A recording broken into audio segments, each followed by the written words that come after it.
Reynolds and Leonardo da Vinci by Charles Lamb. The Reynolds Gallery has upon the whole disappointed me. Some of the portraits are interesting. They are faces of characters whom we middle-aged gentlemen were born a little too late to remember, but about whom we have heard our fathers tell stories, till we almost fancy to have seen them. There is a charm in the portrait of a Rodney or a Capel, which even a picture of Nelson must want for me. I should turn away after a slight inspection from the best likeness that could be made of Mrs. Anne Clark, but Kitty Fisher is a considerable personage. Then the dresses of some of the women so exactly remind us of modes which we can just recall, of the forms under which the venerable relationships of aunt or mother first presented themselves to our young eyes, the aprons, the coifs, the lappets, the hoods. Mercy on us, what a load of head ornaments seem to have conspired to bury a pretty face in the picture of Mrs. Long, yet could not. Beauty must have some charmed life to have been able to surmount the conspiracy of fashion in those days to destroy it. The portraits which least pleased me were those of boys as infant Bacchuses, Jupiters, and but pg 175, the artist is not to be blamed for the disguise. No doubt the parents wished to see their children deified in their lifetime. It was but putting a thunderbolt, instead of a squib, into young master's hands, and a whey-faced chit was transformed into the infant ruler of Olympus, him who was afterwards to shake heaven and earth with his black brow. Another good boy pleased his grandmamma with saying his prayers so well, and the blameless dotage of the good old woman imagined in him an adequate representative of the infancy of the awful prophet Samuel. But the great historical compositions, where the artist was at liberty to paint from his own idea, the Beaufort and the Ugolino, why then, I must confess, pleading the liberty of table talk for my presumption, that they have not left any very elevating impressions upon my mind.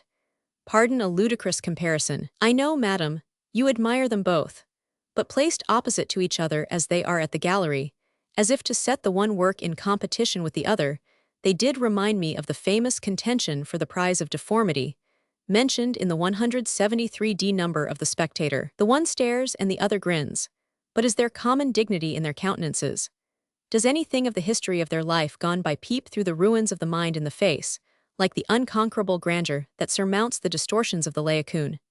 The figures which stand by the bed of Beaufort are indeed happy representations of the plain, unmannered old nobility of the English historical plays of Shakespeare, but for anything else, give me leave to recommend these macaroons.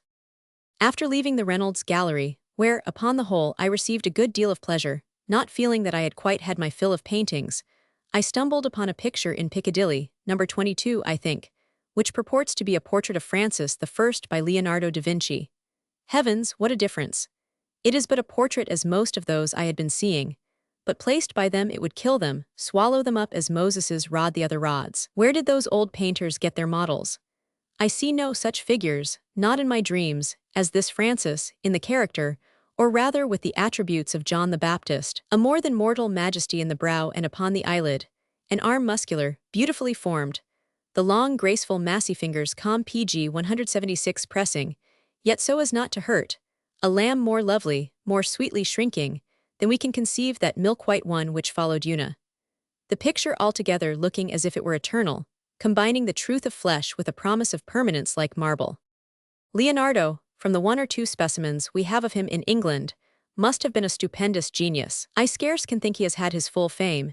He who could paint that wonderful personification of the Logos or third person of the Trinity, grasping a globe, late in the possession of Mr. Troward of Pall Mall, where the hand was by the boldest license twice as big as the truth of drawing warranted, yet the effect to every one that saw it, by some magic of genius, was confessed to be not monstrous, but miraculous and silencing.